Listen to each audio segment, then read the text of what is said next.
Marcus, you're home alone at night. You hear footsteps directly above you, upstairs. What's your first thought? That someone broke in. I'd leave immediately. What if you live in a one-story house? There is no upstairs. Then I'd leave even faster because that's impossible. What if the footsteps sound exactly like yours? Your walk, your pace, your rhythm. Then I'm not dealing with an intruder. I'm dealing with something worse. Welcome back to What If It's Real, where we explore the unexplainable. I'm Riley. And I'm Marcus. Today we're asking, what if you heard footsteps from an upstairs that doesn't exist, and those footsteps belong to your doppelganger? Your double, your shadow self, an exact copy of you that's walking in a space above your head that shouldn't be there. This isn't about home invasion. This is about something trying to replace you. Let's set the scene. You're sitting in your living room, one-story house. You know every inch of it. There's an attic, but it's barely 3 feet high, just insulation and beams. No one could stand up there. And then you hear it. Footsteps above you. Clear, deliberate, pacing back and forth. Not random creaks, not the house settling. Footsteps, heel toe, slow and measured. And here's what makes your skin crawl. They sound familiar. The weight, the rhythm, the pattern. It's exactly how you walk.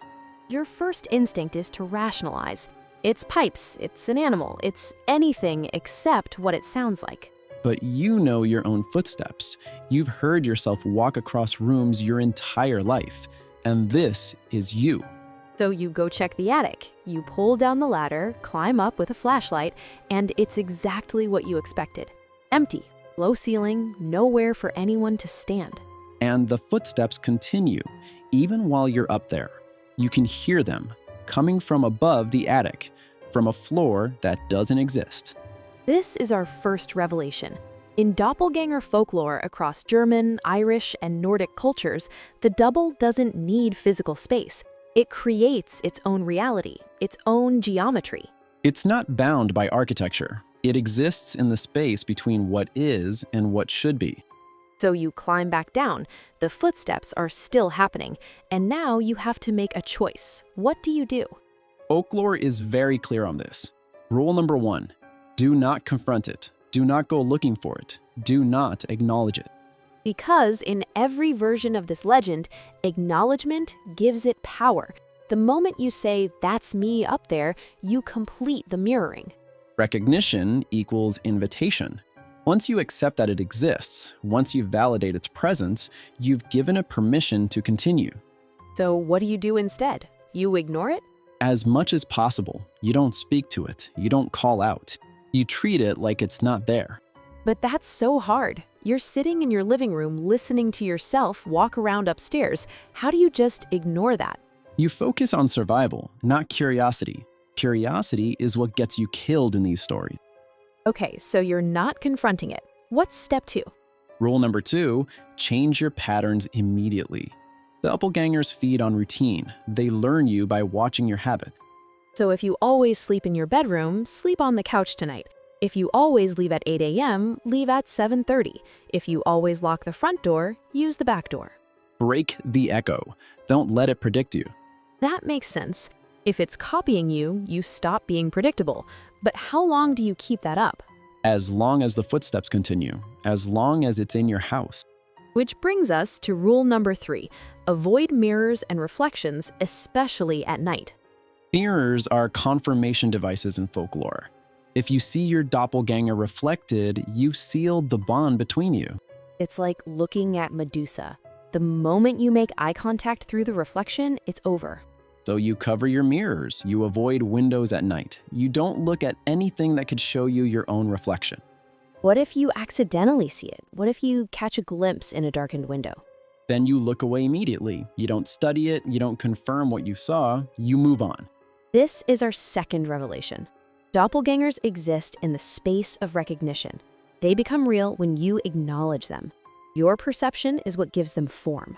Which is why some people believe doppelgangers are psychological phenomena.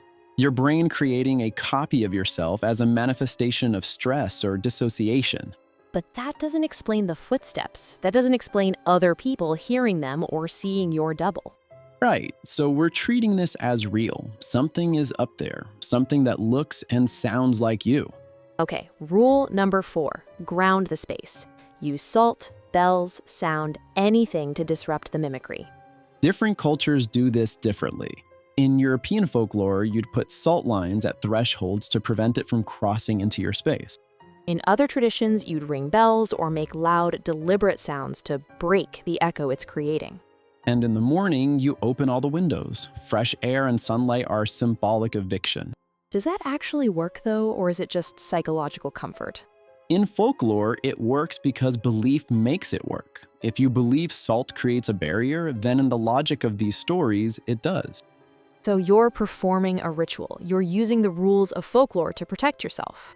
Exactly, and even if it's psychological, if it helps you feel in control, that's valuable.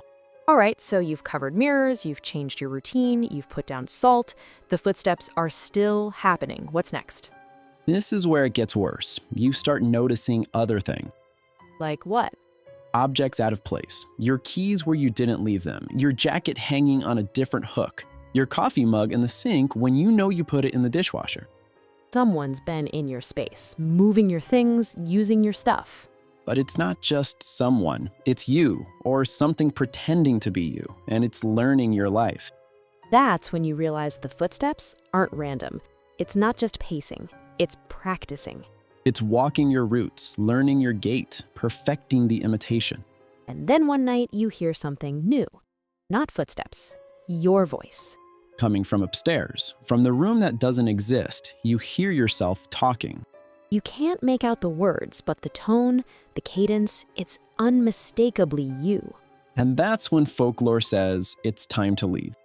This is our third revelation, and it's the most important rule.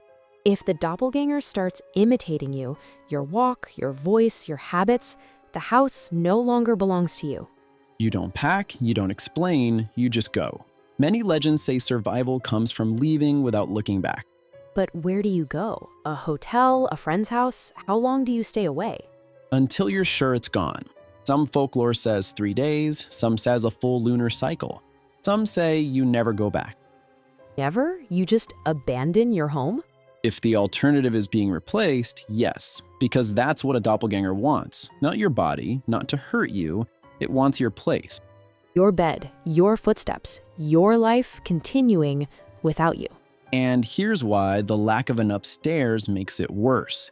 If there were an actual second floor, you'd have options. You could check it, block it, explain it.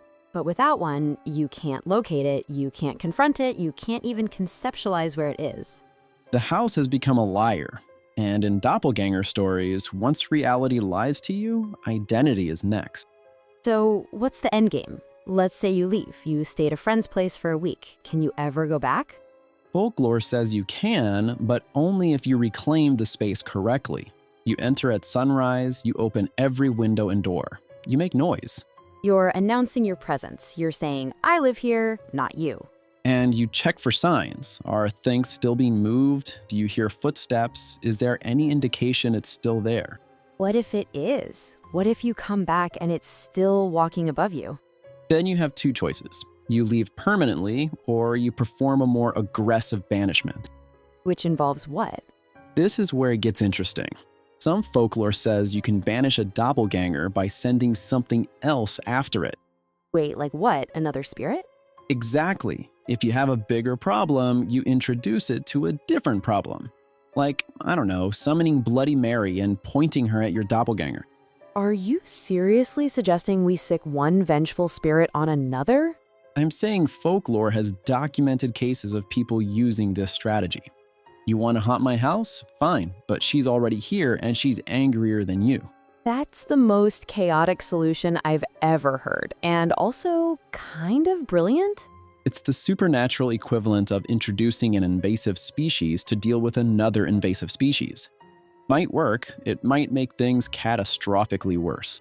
I love that our official survival guide includes start a ghost war in your living room. I'm not recommending it, I'm just saying it's an option if you're really desperate. Okay, more practical question. Can you kill a doppelganger? Folklore says no, you can't kill something that's not technically alive. It's a reflection, an echo. You can disrupt it, banish it, but not destroy it. So it's always out there? Once it's latched onto you, it's permanent? Not necessarily. If you break the pattern, if you change your life enough that it can no longer recognize you, it loses its grip. So you'd have to, what? Change your entire life? New job, new habits, new identity? In extreme cases, yes. Some people in folklore leave their villages, change their names, start completely over. That's a high cost for survival. But it's survival, and in these stories, that's what matters. All right, let's do the recap. The official Doppelganger survival guide. Step 1, do not confront it. Don't acknowledge it. Don't say, that's me. Recognition gives it power. Step 2, change your patterns immediately. Sleep in different rooms, use different doors, alter your routine, break the echo. Step 3, avoid mirrors and reflections, especially at night. Hover mirrors, stay away from windows. Don't let it see itself as you. Step 4, ground your space. Salt at thresholds, bells, open windows at sunrise. Use folklore's tools. Step 5, if it starts imitating you, walking like you, talking like you, leave. The house is no longer yours. Step 6, stay away until you're certain it's gone. Days, weeks, whatever it takes. Step 7, if you must return, do it at sunrise with noise and light. Reclaim your space deliberately. And step 8, the chaos option. If all else fails, send Bloody Mary after it and hope they destroy each other. That is not official advice. But it's memorable advice. The key takeaway is this. A doppelganger wants your place in the world. It doesn't need an upstairs to exist. When it's ready, it won't walk above you anymore. It will walk instead of you. That's it for this episode of What If It's Real? Next time, we're asking, what if all those superstitions your grandmother warned you about were actually real? Black cats, broken mirrors, spilled salt. We're covering what you'd do if every superstition suddenly came true. Spoiler, you'd live in constant fear, but we'll give you a plan anyway. See you next time.